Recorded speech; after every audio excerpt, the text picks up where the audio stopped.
இந்த இடத்தை அளித்திருக்கும் நிர்வாகத்திற்கும் என்னுடைய முதற்கண் வணக்கத்தை தெரிவித்துக் கொண்டு இங்கே வந்து அமர்ந்து இந்த இடத்தை பெருமைப்படுத்திய என்னுடைய அன்பு சகோதரர், அற்புதமான ஒரு இயக்குனர், எனக்கு வாய்ப்பு கிடைச்சி கூட அவரோட நான் செய்ய முடியாமல் போயிடுச்சு. அது ஒரு வருத்தம் இருக்குது. அப்பேற்பட்ட என்னுடைய அன்பு அண்ணன் திரு பாக்கியராஜ் சார் அவர்களுக்கும், எங்களுக்கு முன்னால் பேசிய அவங்க வந்து எம்எல்ஏ அந்த லெவல் கிடையாது. அவங்க ஒரு மினிஸ்டராக இருக்கிறதுக்கு லாயக்கானவங்க. இங்கே இல்லை, நார்த்தில் இல்லை, இங்கே ஆக்க மாட்டாங்க. இங்கே கொஞ்சம் கஷ்டப்படுவாங்க. ஏன்னா உண்மையை பேசுகிறவங்க இருக்கக்கூடாது. அதே போல் நான் இங்கே வந்தே ஆக வேண்டும் என்று சொன்னேன். எனக்கும் இந்த படத்துக்கு சம்மந்தம் கிடையாது. ஆனால் சம்மந்தம் இருக்கிறது ஒன்று இந்த தம்பிதுரையால். தம்பிதுரை வந்து என்ன, ஆனால் என் படத்தில் நீங்கள் நடிக்கணும்னு தான் வந்தார் இல்லைப்பா. வந்துட்டு நைஸாக கேசட் வெளியிட்டு விழாக்கு வாங்கன்னு சொல்லிட்டார். இப்போ இதுக்கு போகலன்னா அது இருப்போமா இல்லையா? நான் அந்த இதில் தான் வந்தேன். ஆனால் வராமல் இருந்திருந்தா ஒரு நல்ல விஷயத்தை நான் மிஸ் பண்ணியிருப்பேன். நான் பொதுவாக இந்த கேசட் வெளியீட்டு விழா இதுக்கெல்லாம் போகிறதே இல்லை. Now it has become change ஆகிடுச்சு. ட்ரைலரு, சாங், அது இதுன்னு ஏறத்தாழ ஒரு முக்கால்வாசி படத்தை பார்த்த மாதிரி ஆகிடுது. அது நம்ம ஜனங்களுக்கு அப்படியே ஒரு விஷயம், இதில் இருக்கிற சிரமம் தெரியாமல் தேட்டரில் படம் பார்த்துக்கிட்டே இருப்பான்.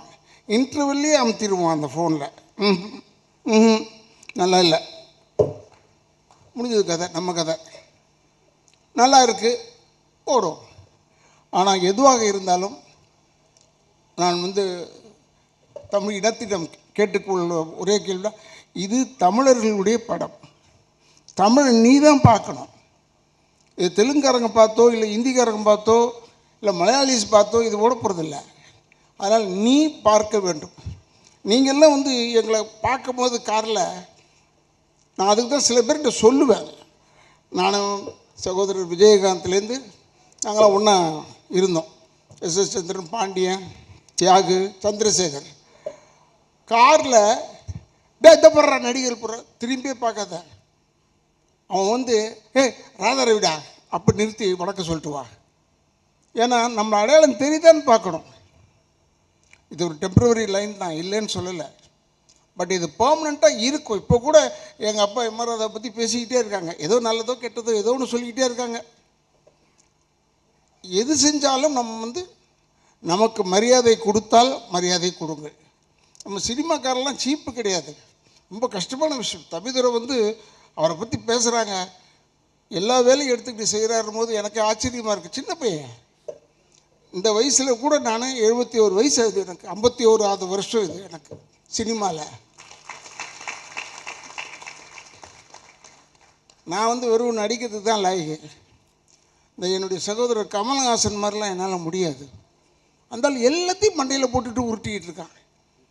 லண்டன் போனால் கூட சும்மா சுற்றி பார்க்குறதுக்கு போகிறதில்ல. அங்கே போய் அந்த ஏஐயை போய் கற்றுக்கிட்டு அது இன்னும் ஒரு ஆர்டிஃபிஷியல் இன்டெலிஜென்ஸ்ன்னு சொல்லிக்கிட்டு அதை கற்றுக்கிட்டு இருக்காரு. ஆக அப்டேட்டாக இருக்கிறவர் அவரை மாதிரிலாம் நம்மளால் முடியாது. நமக்கு எவ்வளோ ஏகப்பட்ட வேலை, வெளி வேலை இருக்குது நிறைய. அதனால் சொல்கிறேன். அதனால் இதெல்லாம் நம்ம யோசிக்கிறதே இல்லை. வெறும் நடிப்பு, ஸ்டார்ட் கேமரா, நல்லா நடிப்போம். ஒரு பெரிய நடிகர் சொல்லியிருக்கார் என்னை பற்றி. இல்லை சார், அவர் படத்தில் போடலாம், லேட்டாக வருவார், சாப்பாடு அது வேணும் கேட்பார், படுத்துக்க இடம்லாம் இருக்காருன்னு கேட்பாருன்னு சொல்லாமல் அவர் ஒரே ஒரு வார்த்தை ஃபஸ்ட்டு, நல்லா நடிப்பார் சார், அது ஒரு தொல்லை. எப்படி இருக்கு பாரு இப்போ சினிமா, நல்லா நடித்தா ஒரு தொல்லை ஆகிடுது. ஆனால் இதையெல்லாம் மீறி இப்போ இந்த ட்ரைலர் பார்க்கும்போது மிரண்டு போய் பார்த்துட்டு இருக்கேன். எனக்கு உள்ளூர ஒரு வருத்தம் இருக்குது. நம்ம இல்லாமல் போயிட்டு போய் இந்த ஃப்ரேமில் எல்லாரையும் யூஸ் பண்ணியிருக்கார், எல்லாரையும் போட்டு காமிச்சிட்டாப்புல தம்பிதுரை. இந்த பெரிய மனசு வேறு யாருக்குமே வராது, வேறு யாருக்குமே வராது. நானே சில டைமில் நம்ம நடிச்சிருக்கோம், ஒரு நல்ல வார்த்தையை மனசுக்குள்ளே வச்சு போடவே இல்லையே ஃபோட்டோ, நம்ம ஃபோட்டோவே போடலேன்னு யோசிச்சிருக்கேன் நான். இதில் மனிதர்களுக்கு உண்டு தானே, கஷ்டப்பட்டோம் வரலையேன்னு. ஆனால் இங்கே தம்பிதுரைக்கிட்ட அந்த வேலையே இல்லை. நான் பார்த்ததில் சந்தோஷப்பட்டேன். எல்லாரையும் போட்டாச்சு. போனவன் வந்தவன் கொண்டவன் தடிக்கி விழுந்தவன் உட்கார்ந்தவன் எல்லாரும் ஃபோட்டோவும் போட்டார். எல்லாரையும் கூப்பிட்டு மேடையில் உட்கார வைக்கிறது. இந்த 24 கிராஃப்ட் இப்படி உட்கார வைக்கிறதே ஒரு பெரிய விஷயம். நான் உண்மையிலே பாராட்டுறேன். அப்போ தான் நாங்களும் மியூசிக் டைரக்டரை பார்க்குறோம், இவங்களை பார்க்குறோம், எடிட்டர்ஸை பார்த்தேன், எல்லோரையும் பார்க்குறேன். அப்புறமா டிஸ்ட்ரிபியூட்டர்லேருந்து புதுசாக பார்க்குறேன். என்ன பாரு, அவர் சொல்கிறார், நான் சினிமாவில் தான் உழப்பிக்கிட்டு இருந்தேன், நான் எப்படி வரணும்னு நினச்சேன் நான்லாம் சொல்கிறாரு. நீ இப்போ வந்துட்டு இல்லை, நீ ஏன் வந்துடுவேன், இன்னும் பெருசாக வருவேன். சிறுசாக ஆகவே முடியாது. உழைப்பு வேண்டும், டெடிக்கேஷன் வேணும். நான் வந்து ரொம்ப வெங்கல பாத்திரக்குள்ள கடைக்குள்ள யானை போட மாதிரி நான்லாம் சில சில சில சில சில சில சில ஒரு சத்தம் வரும். ஆனால் கேமரா முன்னாடி போய் உட்காரணும் நிற்கணும்னா சீரியஸ் ஆகிடுவேன். கில்லர் இன்ஸ்டிங்க்ட் வந்துடும். எதிராளியை விடக்கூடாது, நம்ம பேர் வாங்கணும் அப்படின்னு தான் செய்வேன். நான் செஞ்சால் தான் ஏதோ ஓரளவுக்காவது செய்யலாம். ஏன்னா சிவாஜி பாக்கிட்டேருந்து திருடுறது, புரட்சி தலைவர்கிட்டேருந்து திருடுறது, எங்கள் அப்பாட்டேருந்து திருடுறது, ஜெமினி சார்கிட்டேருந்து திருடுறதெல்லாம் இருக்குது. அதெல்லாம் இல்லாமல் இல்லை, அவங்க அளவில் இருக்காது. ஏன்னா அவங்கெல்லாம் வந்து காவேரி நதி மாதிரி இல்லை கங்கை நதி மாதிரி. நமக்கு வசதி இருக்கா மக்களை போட்டு எடுத்துக்க வேண்டியதான் தண்ணியை. நமக்கு வசதி இருக்கா பக்கெட்டில் வச்சு தண்ணியை எடுத்துக்க வேண்டியது. ஆனால் எங்கள் அப்பா சொன்னது ஒரு நல்ல வேத வாக்கு, அதை மட்டும் மனசில் வச்சுருக்கேன். என்ன சொல்லுவார், டே தூங்கும் போது கூட கால் ஆட்டிக்கிட்டே தூங்கணும்டா, இல்லைன்னா சினிமாவில் விட்டுட்டு போயிடுவான், செத்து போயிட்டான் உங்களுக்கு வேற ஆளை போட்டு போயிடுவான். அதை நான் பார்த்தேன். இந்த 1.5 வருஷம் எனக்கு இந்த கால் ஆப்ரேஷன் நான் பண்ணேன். அப்புறம் பின்னாடி அது பேக் போன் பிரச்சனை வந்துருச்சு, எனக்கு உடச்சிருச்சு. அப்போ ஒரு 1.5 வருஷம் இப்போ தான் வந்து சினிமாவில் நடிக்க ஆரம்பித்தேன். இதை எழுதுகிறாங்க, உடம்பு சரியில்லைன்றதை போடுறான், உடம்பு நல்லா ஆயிடுச்சுன்றதை போட வேணாமா? ஏன் அதை மட்டும் போட மாட்டேங்க? அவர் நல்லா ஆயிட்டார், நல்லா நடக்கிறார், போட. அந்த க்ரச்சஸ் வச்சுக்கிட்டு போனேன். அது போய் 2 வருஷம் ஆச்சு. 2 வருஷம் கதையை இப்போ போடுறாயா? ஏதோ இன்னும் என்ன இப்போ போய் ரொம்ப பேர் துக்கம் விசாரிக்கிறாங்க. ஆனால் இப்போ நல்லா இருக்கீங்களா? ஏன் நல்லா இருக்கணும் என்னையா? இல்லை க்ரச்சஸ் வச்சுட்டு அது என்ன 2 வருஷம் ஆச்சு.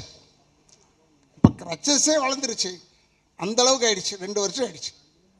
நான் ஏன் உங்களுக்குலாம் சொல்கிறேன்னா, இதை நிறைய நான்லாம் வந்து சாகிற வரைக்கும் நடிக்கணும், எனக்கு அதான் ஒரே ஆசை. இந்த டைரக்டர் ஆகணும் அதெல்லாம் என்னால் முடியாது.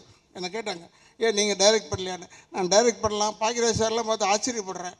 டைரக்ட் பண்ணுவேன், பட் இருந்தாலும் ஏதோ கொலை பண்ணிவிடுவோன்னு பயப்படுறேன். ஏன்னா எனக்கு இருக்கிற கோபம் அப்படியே. சரியாக நடிக்கலைன்னா அவங்கள மாதிரி 1 மோரெலாம் கேட்க மாட்டேன். இவனை முடிச்சுட்டு கதையை முடிச்சுட்டு வேறு ஒரு ஆளை போடுறான்னு சொல்லுவேன்.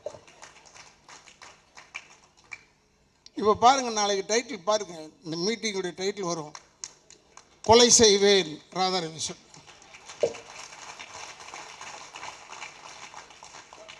அதுக்கு தான் சொல்கிறது நானும். ஏன்னா அவங்க போடணும், இல்லைன்னா என்னை விட்டுருவாங்களே, அதனால் அதை போடணும். என்ன சொல்கிறேன்னா, கெட்டதே போடுறமே, கொஞ்சம் நல்லதையும் போடலாமேன்றதுக்காக சொல்கிறேன். ஏன்னா ராதாரவி பேசினால கொலை செய்வேன் சொல்லு வர்றான். எனக்கு என் கேரக்டரோட ஒத்துப்போன வார்த்தைகள் அதெல்லாம், அதை பற்றிலாம் எனக்கு கவலையே இல்லை. இருந்தாலும் ஒன்று சொல்கிறேன், உண்மையை பேசுவதற்கு நம்ம பயப்படவே வேணாம். இப்போ ஒன்றும் இல்லை, ஜீதாண்டிமா பாருங்கள், அவங்கள ஏன் எனக்கு பிடிச்சதுன்னா, அவங்க காங்கிரஸில் இருக்காங்க, அவங்களுடைய வேல்யூ என்னன்னு எனக்கு தெரியும், நான் பார்த்துருக்கேன். அவங்களுடைய இடத்துலையே பார்த்துருக்கேன். நான் மார்த்தாண்டம் வரைக்கும் வந்தவன் போனவன், பார்த்துருக்கேன் இவங்கள. ஆனால் இப்போ சொன்னேன் நான், உங்களை ஏன் நான் ரொம்ப பிடிச்சதுன்னா, தைரியமாக சொன்னீங்க, இது வேண்டும் என்று சொல்லி தான் வந்தேன். வேறு யாருக்கும் தைரியம் கிடையாது. மீதி பேர் பூரா இந்த கொள்கையை பார்த்து வந்தேன், அதை பார்த்து மூஞ்சை பார்த்து வந்தேன், அப்படிலாம் இல்லை. ஸ்ட்ரெயிட்டாக சொன்னான், இதற்காகத்தான் வந்தேன். அப்படி சொல்கிறதுக்கு ஒரு ஆள் வேணும். அரசியலே நான் பார்த்து முதல்ல ஆள் இவங்க தான் நினைக்கிறேன். அப்போ தான் சொன்னேன், உண்மையை பேசுவதற்கு எங்கேயுமே பயம் வேணாம், பொய்யை பேசுவதற்கு தான் பயம் வேணும். இந்த ஞாபக சக்தி இருக்க, அது யாருக்கு அதிகமாக இருக்கும்னா, பொய்யை சொல்கிறவங்களுக்கு தான் ஞாபகம் இருக்கணும். என்னமோ சொன்னமே, அந்த வேலையே கிடையாது பொய் சொல்கிறவனுக்கு, அவனுக்கு தான் ஞாபக சக்தி வேணும். எனக்கு உண்மை பேசுறதுனால நமக்கெல்லாம் ஞாபக சக்தி தேவையில்லை. ஏன்னா எப்படி இருந்தாலும் உண்மைகள் நிலைத்து நிற்கும். அதுக்காக சொல்கிறேன். இப்போ இந்த படம் பார்த்த உடனே ட்ராமான்னு போட்டிருந்தது. நிச்சயமாக சொல்கிறேன், தமிழ்நாட்டு மக்களை ட்ராமாவில் விடாது. இந்த படம் ட்ராமாவில் விடாது.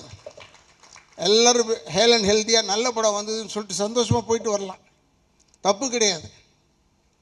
இப்போ கூட என்ன ஒரு இயக்குனர் கேட்டார், என் பக்கத்தில் உட்காந்து இயக்குனர் கேட்டார், சார் உங்களுக்கு இப்போ எந்த படம் பார்க்கணுன்னு ஆசையாக இருக்குது சார்? எனக்கு அந்த ஆசையெல்லாம் கிடையாது சார், வாய்ப்பாக தான் போய் பார்த்துடுவேன். ஆனால் எனக்கு பார்க்கணுன்னு சில படங்கள் இருந்தது, இல்லைன்னு சொல்ல. ஏன்னா என்ன ஒரு பத்திரிக்கைக்காரர் ஒரு 10 நாளைக்கு முன்னாடி கேட்டார், சார் உங்களுடைய எய்ம் என்ன சார்னு. அதான்டா எனக்கும் தெரியல, சுற்றி தேடிக்கிட்டே இருக்கேன். என்ன எய்ம் லைஃப்பில்?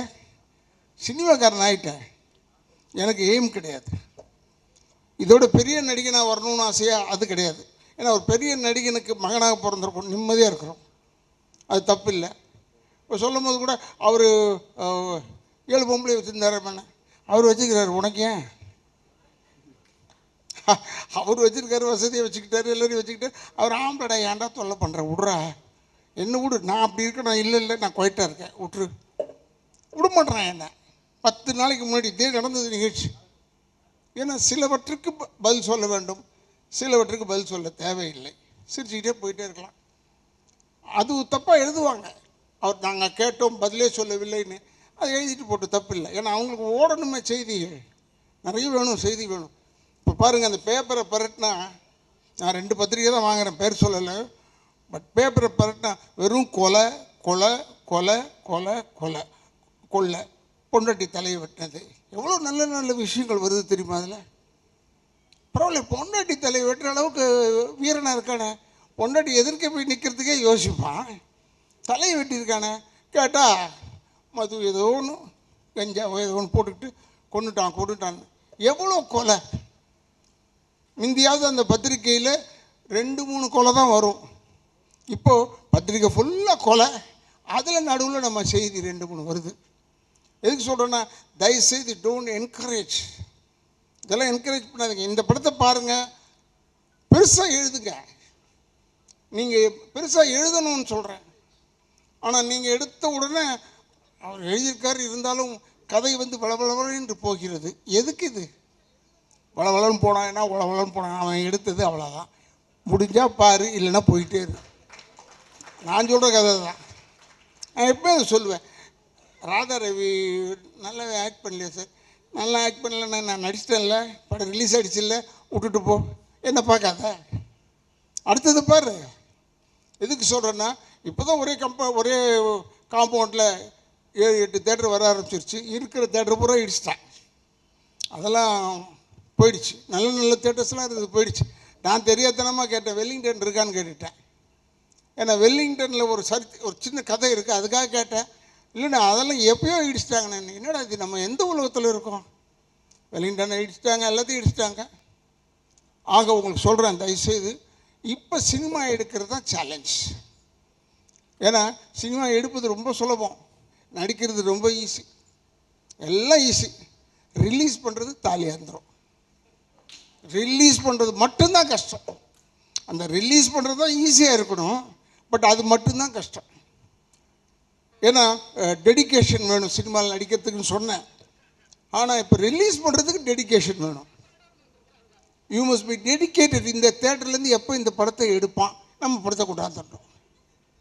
இப்படியே தான் நான் தான் பேப்பரை பார்க்குறேண்ணே. பெரட்னா 3 நாளைக்கு ஒரு படம். நான் ஒரு படம் நடித்தேன், பேர் சொல்லக்கூடாது, நீங்களே யூகிச்சிங்க. பிரமாதமாக போகுதுண்ணே நம்ம படம், வெற்றிகரமான 3ஆவது நாள்னு சொன்னோம். 25வது நாள், 50வது நாள், 100வது நாள்லாம் போய் இப்போ வெற்றிகரமான 3ஆவது நாள். 3ஆவது நாளில் வெற்றி தானே அப்படின்னு ஆயிடுச்சு. அது ஒரு விதத்தில் நல்லது தான். நமக்கு பக்குன்னு இல்லாமல் 3ஆவது நாளை பார்த்துட்டோம்னா மூடி வச்சிடலாம், சக்ஸஸ் ஆகிடுச்சுடா படம், எல்லோரும் பார்த்துட்டாங்கன்னு அர்த்தம். ஏன்னா தயவுசெய்து நீங்கள், நம்ம தமிழர்கள் கேட்குறோம், கேட்டு இது வரைக்கும் அவங்க நல்லது செஞ்சதே இல்லை. பட் நல்லது செய்கிறதுக்காக கேட்குறோம். ஏன்னா இது மாதிரி சின்ன படங்கள்னு சொன்னாங்க. சின்ன படம் பெரிய படம் எல்லா படத்துக்கும் பணம் தான் செலவாகுதே ஒழிய பருத்தி கொட்டை புண்ணாக்கா தம்பிதுரையை கேட்குறேன், நான் நடிகனாக இருந்திருந்தா என்கிட்ட என்ன பருத்தி கொட்டை புண்ணாக்கா கொடுக்குறாரு, பணம் கொடுக்குறாரு. இந்த படம் ஓடணும், ஓடினாதான் தமிழ்நாட்டிற்கு நல்லது. அவார்டு வாங்கின ஆளுங்கள்லாம் பார்த்தேன். பட் ஓடணும், ஓடுறதுக்கு ஒரு 10 நாளாவது ஓடணும் இப்போ இருக்கிற நிலவரத்தில். ஏன்னா 200 தேட்டர் ரிலீஸ் பண்ணுறீங்க, அதனால் ஒரு 100 நாள் 50 நாள் ஓடணும், 10 நாள் ஓடணும் இல்லையா? 50 நாள்லாம் கேட்கக்கூடாது, தப்பு. 10 நாளாவது ஓடணும் என்று சொல்லி, தயவுசெய்து நீங்கள் பத்திரிக்கைக்காரங்க, எனக்கு இதில் இந்த குடும்பம் என் குடும்பம் தான், ஏன்னா சினிமாக்கார குடும்பம் தானே. அதனால் எங்கள் குடும்பம் வாழ நீங்கள்லாம் உதவி பண்ணணும்.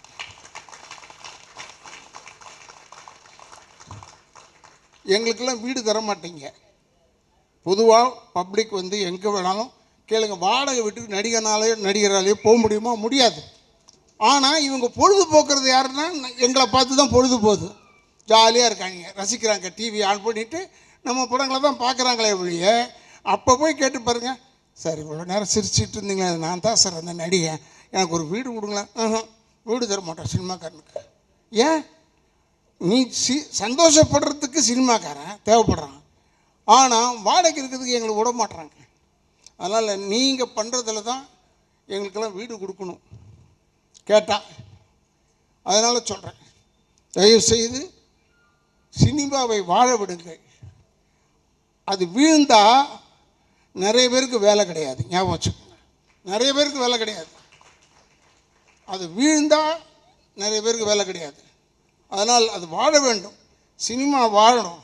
அதுக்கு நீங்கள்லாம் உதவி செய்யணும்னு பத்திரிகை தோழர்களையும் யூடியூபர்ஸையும் நான் கேட்டுக்கொண்டு, என்னுடைய வந்து ஜனங்க எல்லாருமே வெளியே போகும்போது நல்லா இருந்ததுப்பா ட்ரைலர்னு சொல்ல கற்றுக்குங்க. முதல்ல இருக்குது, ஆனாலும் என்னது ஆனாலும் இல்லை, அது இந்த இடத்த ஃபுல் படத்தை பாரியா, பார்த்துட்டு சொல்லியா.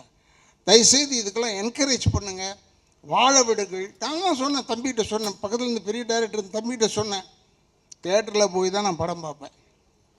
நான் இந்த திருட்டு விசிடி இதெல்லாம் பார்க்க மாட்டேன். எனக்கு அது ஒரு கெட்ட பழக்கம்.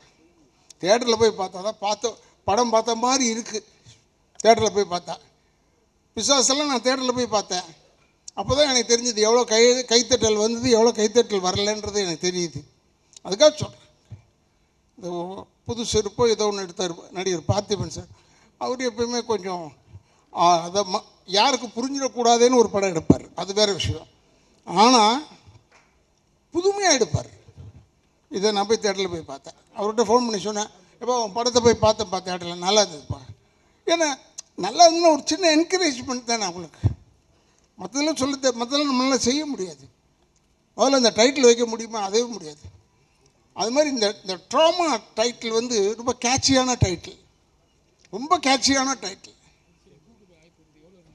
ட்ராமான்னு பார்த்த உடனே இந்த மாதிரி முதல்ல சொல்லியிருந்தாங்க, இவங்க இஷ்டத்துக்கு வச்சுருப்பாங்க போல ஒரு பேர். எவ்வளோ தூரம் முந்தியெல்லாம் வந்து ஒரு நடுவில் ஒரு வாட்டி சென்சார் வந்தது, டைட்டில் தமிழில் வைக்கணும். தமிழில் வைங்க, ட்ராமான்றது தேங்க்யூ மாதிரியா.